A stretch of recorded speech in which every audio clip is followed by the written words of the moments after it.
तो ये है हमारा नेक्स्ट टॉपिक जो कि है speed limit on bank curve road. अगर आप टेक्स्ट बुक के हिसाब से देखना चाहते हैं तो टेक्स्ट बुक के हिसाब से पेज नंबर 6 पर मौजूद है, on page number 6, it is present on page number 6। और अगर आप इसे हमारे नोट्स के हिसाब से देखना चाहते हैं तो हमारी नोट्स पर ही पेज नंबर 18 पर है। ओके, चलो शुरू करते हैं हमारा टॉपिक।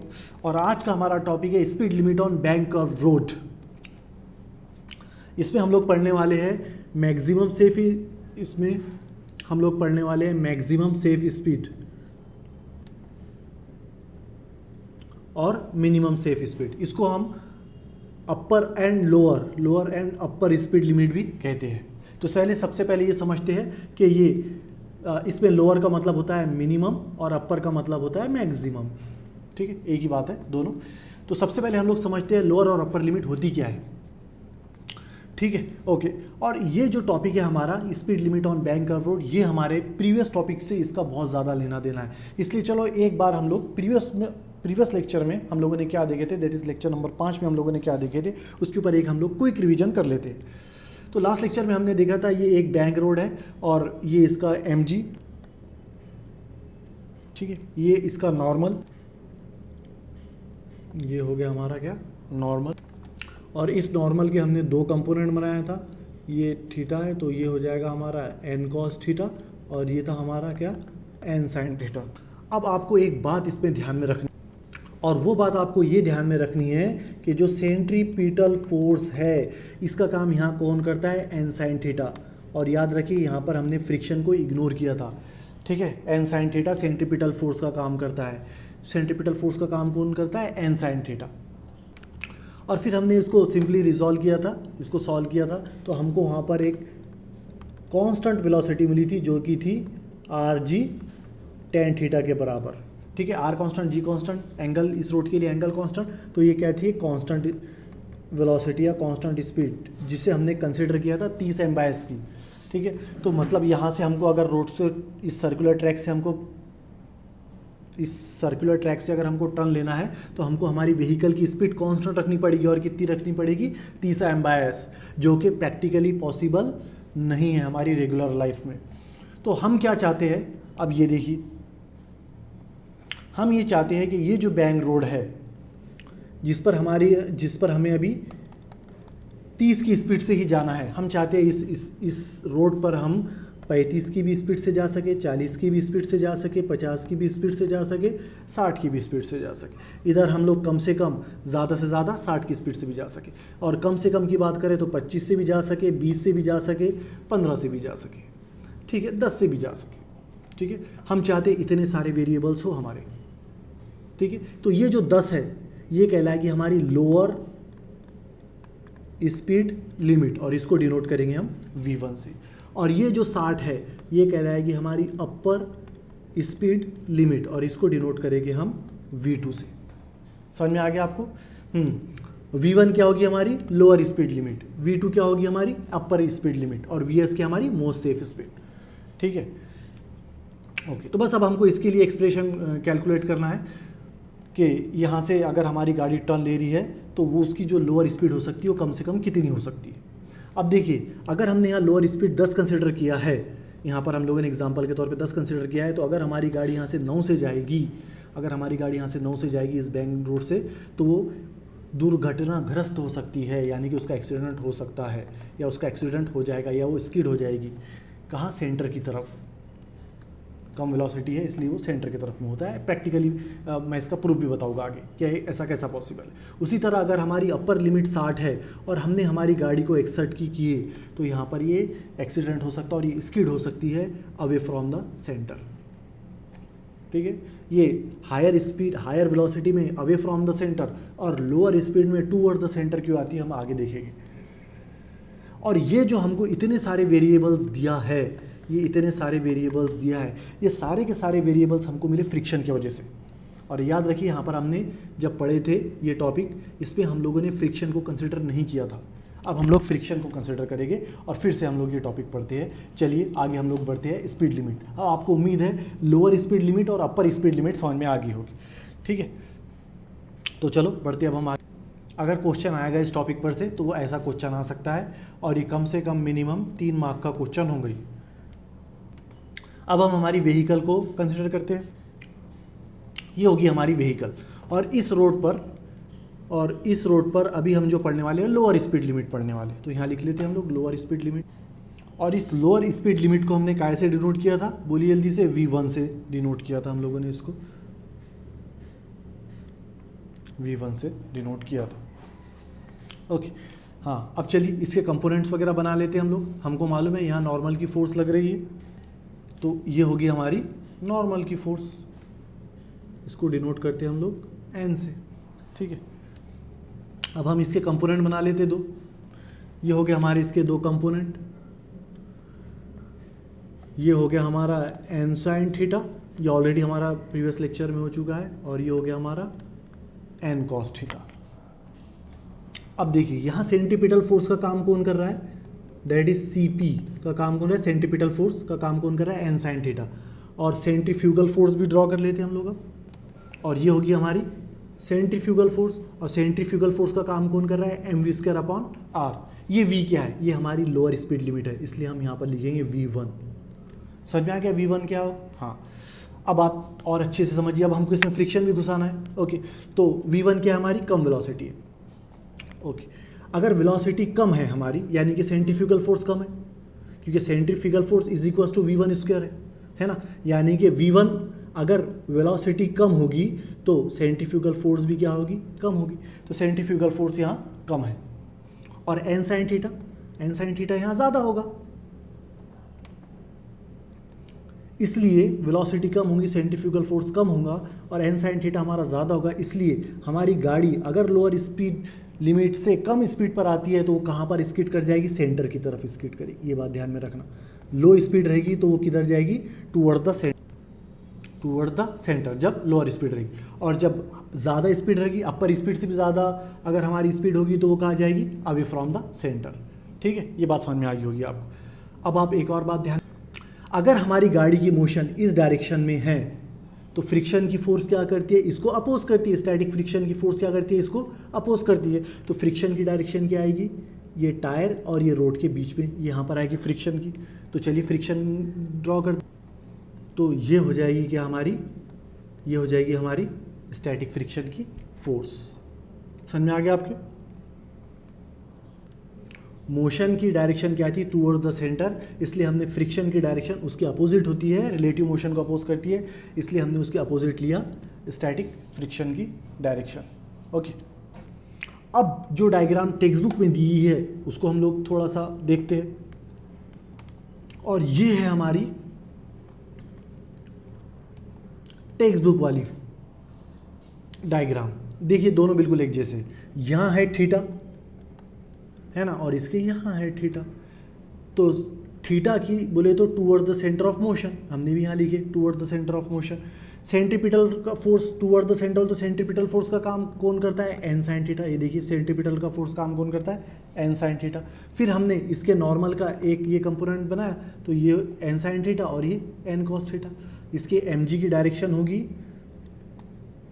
डाउनवर्ड, ये mg की डायरेक्शन डाउनवर्ड है ना। अब सेंटर से अपोजिट फ्रिक्शन की डायरेक्शन है, सेंटर से, ये देखिए सेंटर से अपोजिट फ्रिक्शन की डायरेक्शन है, ये सेंटर से अपोजिट, ये रोड और टायर के बीच में स्टैटिक फ्रिक्शन की डायरेक्शन इसने बताया Fs। ठीक है, अब इस Fs के भी हम लोग क्या कर सकते हैं, दो कंपोनेंट बना सकते। ठीक है, तो एक हमने बनाया वर्टिकल, तो ये जो फोर्स ऑफ फ्रिक्शन है, देखिए ये जो हमारी फोर्स ऑफ फ्रिक्शन है रोड और टायर के बीच में, इसके हमने दो कंपोनेंट बनाए। ये थीटा है, ये थीटा और ये थीटा एक इक्वली होगा, इसलिए भी कितना होगा, थीटा ही होगा, है ना। ये Fs है हमारा, ये Fs है और ये थीटा है, तो ये क्या होगा, Fs cos थीटा, और ये क्या होगा हमारा Fs sin थीटा। ठीक, ओके। अब उम्मीद है आपको डायग्राम समझ में आ गई होगी। अब इसमें सिंपल सा कैलकुलेशन है, अब चलो उसके तरफ बढ़ते हैं हम लोग। अब देखिए, अगर हम लोअर स्पीड की लिमिट ले तो लोअर स्पीड लिमिट हमने यहाँ कंसिडर किया है कितनी, 15 है ना। देखिए ना 15 नहीं, हमने 10 की कंसिडर किया है, कितनी, 10। तो यहाँ पर हम लोग लोअर स्पीड लिमिट को करेक्ट कर लेते हैं और उसको मैंने लिख दिया 10, है ना।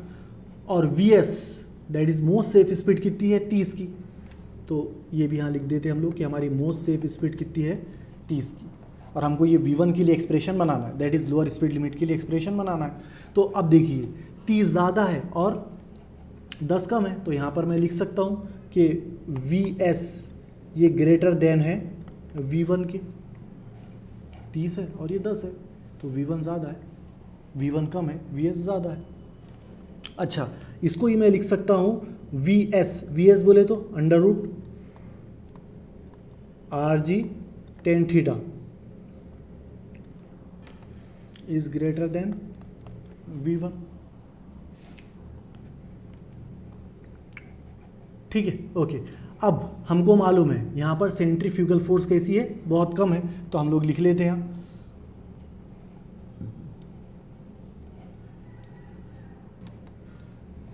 हमने लिख दिया यहाँ कि in this case N sine theta will be greater, N sine theta ज़्यादा होगा, will be greater than centrifugal force mv1 square, and hence the direction of static friction, hence the direction of static friction that is Fs is directed along the inclination of road upward। ये inclination बोले तो ये inclination कहलाता है हमारा ये, और इसमें स्टैटिक फ्रिक्शन की डायरेक्शन क्या की हम लोगों ने, अपवर्ड डायरेक्ट करे स्टैटिक फ्रिक्शन की। इस इतनी डायरेक्ट समझ में आ गई आपको? हाँ, अब बढ़ते हम लोग आगे। अगर से आपको ये डायग्राम समझने में मुश्किल जा रही है या ये डायग्राम समझने में मुश्किल जा रही है, तो मैं आपको एक आसान लैंग्वेज में भी एक डायग्राम बना के बताता हूँ जो आपको समझने में बेहद आसान जाएगी। देखिए बनाते हैं हम लोग। ये हमारी एक व्हीकल है,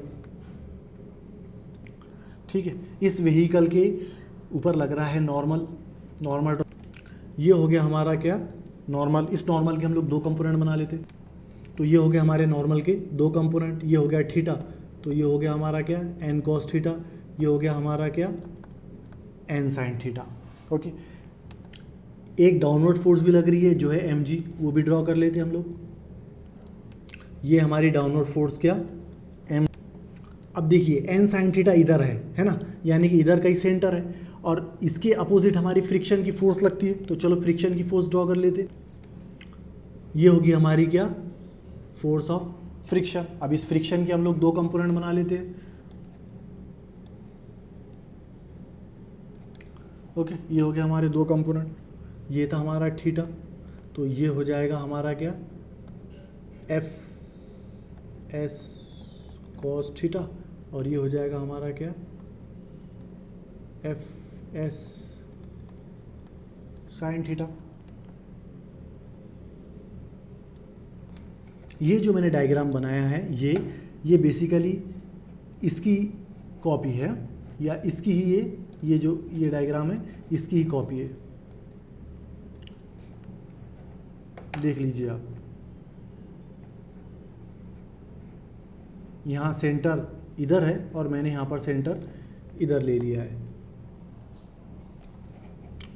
और यहाँ पर सेंटर तो इधर है। ठीक है, ओके। अब आप इसको सॉल्व कर सकते हैं सेकंड में। देखिए कैसा सॉल्व हो जाएगा।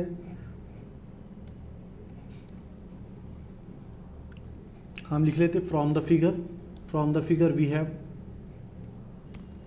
अब देखिए ये है हमारा एन साइन थीटा जो कि सेंट्रीपिटल फोर्स का काम कर रहा है, और इसके अपोजिट हमारी लगेगी क्या है, centrifugal force mv square upon r के बराबर, है ना।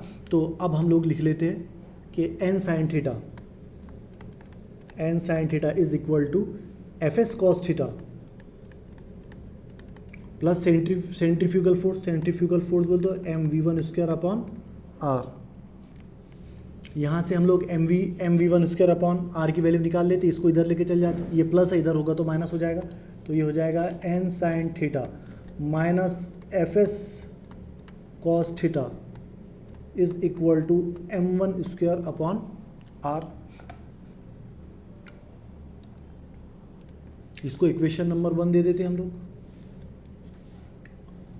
और अब ये mg और ये n cos थीटा और एफ एस साइन थीटा, इसको देख लेते। तो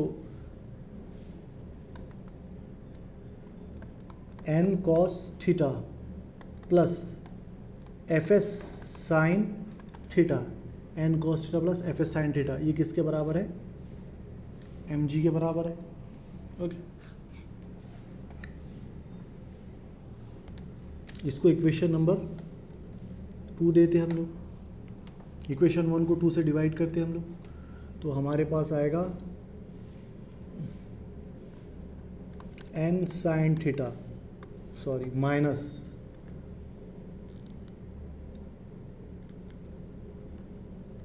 F S cos theta is equal to M V one square, और यहाँ इसके नीचे है N cos theta plus F S sine theta, ये है एम जी और ये इसका आर। ओके, हाँ अब आगे देखिए, अब हम क्या करते हैं, इसके न्यूमरेटर और डिनोमिनेटर को एन कॉस थीटा से डिवाइड करते हैं, मतलब यहाँ पर भी एन कॉस थीटा आएगा और इसके नीचे भी एन कॉस थीटा आएगा, तो हमारी इक्वेशन क्या हो जाएगी, यहाँ लिख लेता हूँ मैं, N sine theta divided by N cos theta, ये minus F S cos theta divided by N cos theta, N cos theta divided by N cos theta plus F S sine theta divided by N cos theta, और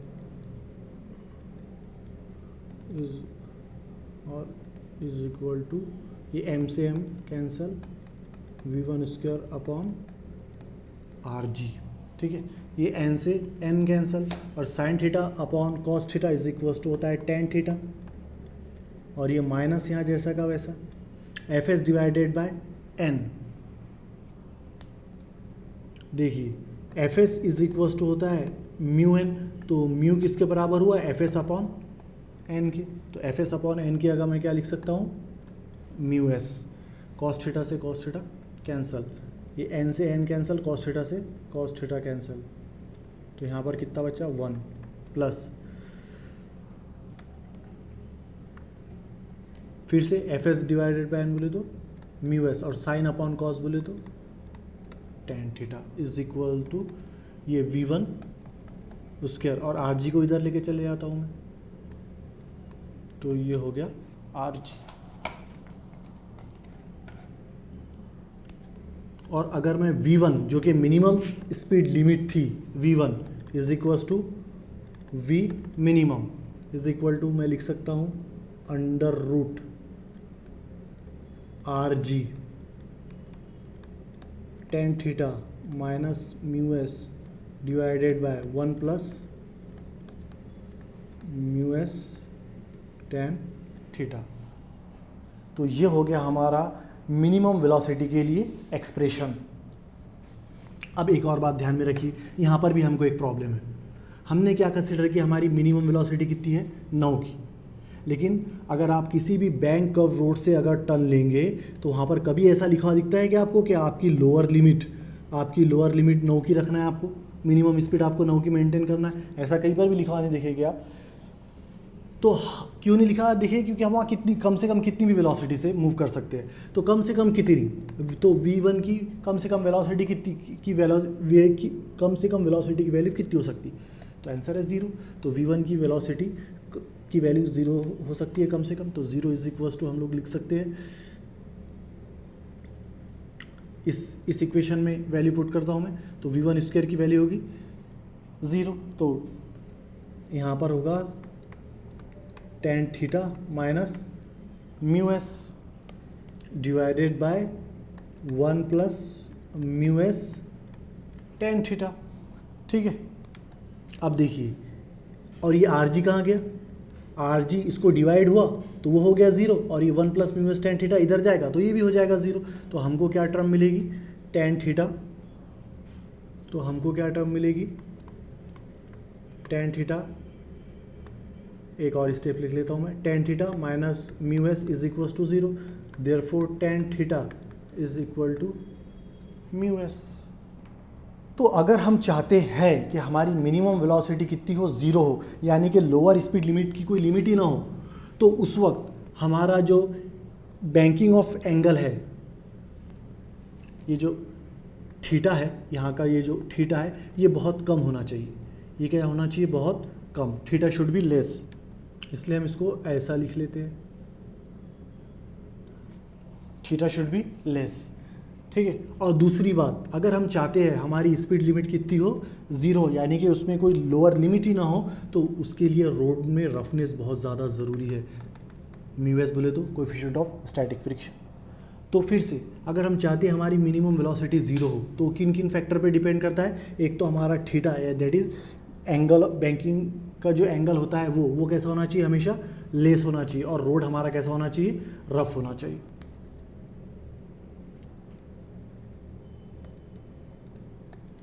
road कैसा होना चाहिए? Rough. देखिए ये हमारे text book में भी लिखा हुआ है कि for most of rough roads and banked at smaller angle. यहाँ तक हम लोगों ने इसको पढ़े। इसमें की हर एक लाइन समझे हम लोगों ने, कोई ऐसी लाइन नहीं थी जो मैंने आपको इसमें एक्सप्लेन किया ना हो। अब ये होगी हमारी लोअर स्पीड लिमिट। ठीक है। अब हम लोग पढ़ते हैं अपर स्पीड लिमिट। तो चलिए अपर स्पीड लिमिट की तरफ। और अपर स्पीड लिमिट को हमने कैसे डिनोट किया था? हमारे V2 से। और अगर हम बात करें Vs की, तो Vs इससे कम है और V2 इससे ज़्यादा है। V2 की स्पीड कितनी थी हमारी? 60 थी ना, और Vs कितना है हमारा? Vs कितना है? 30 है। तो इसलिए V2 ज़्यादा है और Vs कम है। तो हम लोग लिख सकते हैं Vs बोले तो under root mu R, mu नहीं आएगा इसमें, सिर्फ आर जी tan थीटा, ये म्यू नहीं आएगा इसमें। V2। चलो अब डायग्राम बना लेते हैं हम लोग, एक कर्व बैंक रोड बना लेते।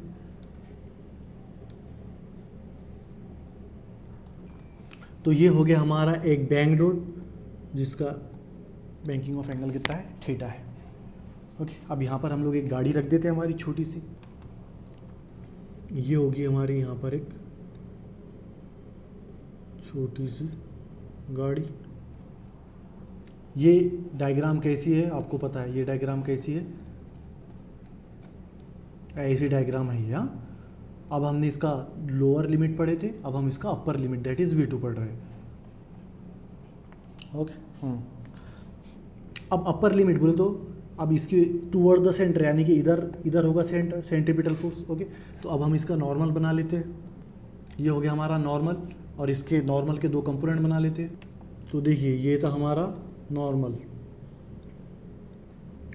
ये था हमारा n cos थीटा। आपको पता है सेंट्रीपिटल का फोर्स का काम कौन करता है? n sin theta. ये हो गया नॉर्मल का। ठीक है। इसका mg भी बना लेते हैं अब हम लोग डाउनवर्ड डायरेक्शन में।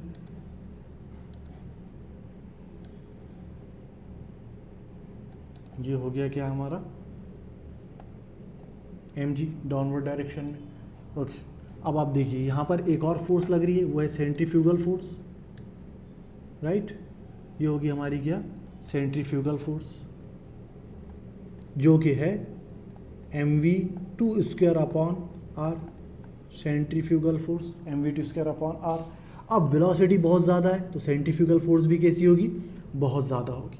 अगर सेंट्रीफ्यूगल फोर्स बहुत ज़्यादा होगी तो वेहिकल जो है, इधर देखिए, वेहिकल सेंट्रीफ्यूगल फोर्स ज़्यादा है तो वेहिकल टूवर्ड द सेंटर आएगी या अवे फ्रॉम द सेंटर जाएगी? अवे फ्रॉम द सेंटर जाएगी। आगे बात समझ? अगर vehicle away from the centre जाएगी, ये हमारा सेंटर, तो vehicle away from the centre अगर जाएगी तो फ्रिक्शन की फोर्स किधर रहेगी? टूवर्ड द सेंटर, क्योंकि ये एक दूसरे को क्या करते हैं? रिपेल करते हैं, है ना। तो ये होगी हमारी टूवर्ड द सेंटर फ्रिक्शन की फोर्स, जो कि रोड और टायर के बीच में होती है। ये होगी हमारी क्या? फ्रिक्शन की फोर्स। ये होगी हमारी क्या? F of S friction. अब इसके भी हम दो कंपोनेंट बना लेते हैं फटाफट। हमने देखे थे ऊपर फोटो में, ये थीटा था, तो ये हो जाएगा हमारा एफ एस कॉस थीटा और ऑफ कोर्स ये हो जाएगा हमारा क्या, एफ एस साइन थीटा। चलो अब इसको सॉल्व करते हैं हम लोग।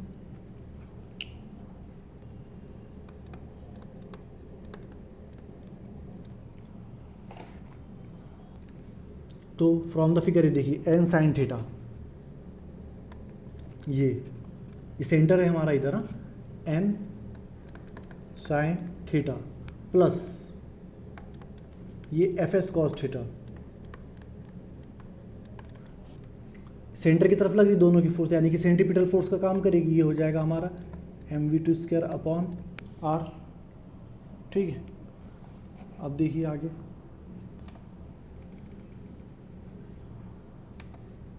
अब देखिए ये एन कॉस थीटा, ये लिख लेता हूँ मैं, इसको इक्वेशन 1 भी दे देते हैं, लिख लेते हैं हम लोग एन कॉस थीटा।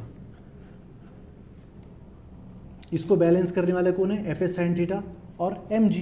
तो देखिए एन कॉस थीटा और एफ एस साइन थीटा दोनों अपोजिट डायरेक्शन में, इसलिए मैं यहाँ माइनस साइन का इस्तेमाल करता हूँ, minus F S sine theta is equal to M G. और ये इसके बाजू में minus M G is equal to 0 लिख सकता था, माइनस एम जी को इधर लेकर आया तो प्लस एम जी। ये मैंने एक स्टेप छोड़ के दूसरी स्टेप लिखा। ठीक, ओके। अब ये होगी इक्वेशन 1, ये होगी इक्वेशन 2, दोनों को एक दूसरे से डिवाइड कर लेते हैं हम लोग। तो ये हो गया N sine theta plus F S cos theta divided by N cos theta minus F S sine theta is equal to M V two square upon M से एम कैंसर। फिर से हम dividing numerator and denominator by N cos theta, same step previous जैसी।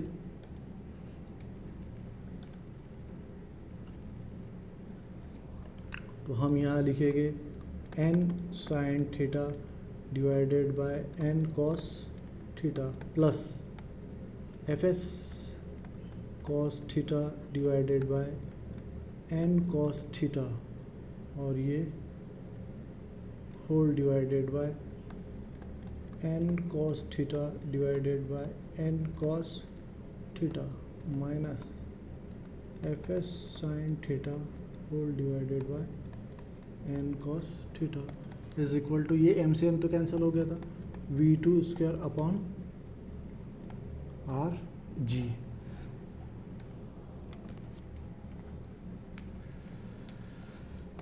ये N से N cancel, sine upon cos tan theta plus F S upon हो जाएगा mu S cos से cos cancel, whole divided by हो जाएगा 1 minus F S divided by N mu S sine upon cos tan theta. R G को इधर लेके चले जाता हूँ मैं, ये हो गया R G is equals to V two का स्क्वायर। इसको मैं लिख सकता हूँ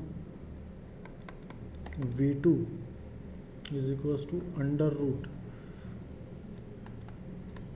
ten theta plus mu S whole divided by 1 minus mu S tan theta, और ये आर जी।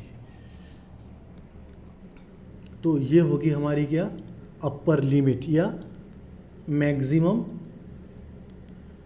वेलोसिटी। ये वो मैक्सिमम वेलोसिटी है जिससे हमारी गाड़ी क्या होगी, सर्कुलर ट्रैक पर कितनी की स्पीड से जा सकेगी, 60 की स्पीड से। 61 से जाएगी तो क्या होगी हमारी, एक्सीडेंट हो सकता है। अगर 61 की स्पीड से जाएगी, यहाँ पर सेंटर है तो गाड़ी की डायरेक्शन किधर होगी, इधर अवे फ्रॉम द सेंटर होगी, है ना, उधर कहीं बाहर की तरफ वो स्किड कर जाएगी। अभी हमने इसको देखा है, लेकिन इसमें भी हमको एक प्रॉब्लम है। इसमें क्या प्रॉब्लम है, हमने बोले ना स्पीड लिमिट, अपर स्पीड लिमिट कितनी है 60 की, हम चाहते हैं हम 70 से भी जा सके, 80 से भी जा सके, 100 से भी जा सके और 150 से भी जा सके। हमको कितनी भी स्पीड चाहिए। वी मैक्स क्या चाहिए हमको, इन्फिनाइट चाहिए, इन्फिनिटी चाहिए इसकी वैल्यू। तो वी मैक्स अगर इन्फिनाइट चाहिए तो उस वक्त म्यू एस की वैल्यू जो है वो किसके बराबर होनी चाहिए, कॉट थीटा के बराबर होनी चाहिए। आप चाहे तो ये वी मैक्स की जगह ये वी मैक्स का इन्फिनिटी रखिए और सॉल्व कीजिए, तो आखिरी आंसर जो आएगा आपका, मैं इतना बड़ा सॉल्व नहीं करता, आखिरी जो आंसर आएगा वो mu S is equal to क्या आएगा कॉट थीटा। अब देखिए कॉट 45 इज इक्वल टू होता है 1 और maximum value of static friction भी कितनी होती है 1। मैंने न्यूमेरिकल में बताया था आपको कि इसकी मैक्सिमम वैल्यू होती है 1 और मिनिमम वैल्यू होती है 0। तो यानी कि अगर से हमने थीटा की वैल्यू ग्रेटर देन या इक्वल टू 45 डिग्री रखा है तो उस वक्त हमारी मैक्सिमम वेलोसिटी कितनी होगी इन्फिनिटी, यानी कितनी भी वेलोसिटी से जा सकेंगे। अगर हमारा एंगल कितने का है, बैंकिंग एंगल कितने का है 45 का है तो ठीक है। तो ये हो गया हमारा अपर लिमिट के लिए एक्सप्रेशन जो 3 मार्क के लिए आ सकता है, और ये हो गया हमारा लोअर लिमिट के लिए एक्सप्रेशन। अगर आप चाहते हैं तो इसके बाद ही मेरी ये जो टेक्स्ट बुक है, ये टेक्स्ट बुक में जो सी टॉपिक है ये पूरा का पूरा पढ़ लीजिए, आपको हर एक बात बहुत अच्छे से समझ में आएगी। इसके ऊपर जो न्यूमेरिकल है वो हम लोग नेक्स्ट लेक्चर में लेंगे, क्योंकि लेक्चर मेरे ख्याल से कम 30 मिनट का तो हो ही गया होगा। इसके न्यूमेरिकल हम लोग नेक्स्ट लेक्चर में लेंगे और हम लोग नेक्स्ट लेक्चर में ही देखेंगे कोनिकल पेंडुलम। और जब तक के लिए गुड बाय।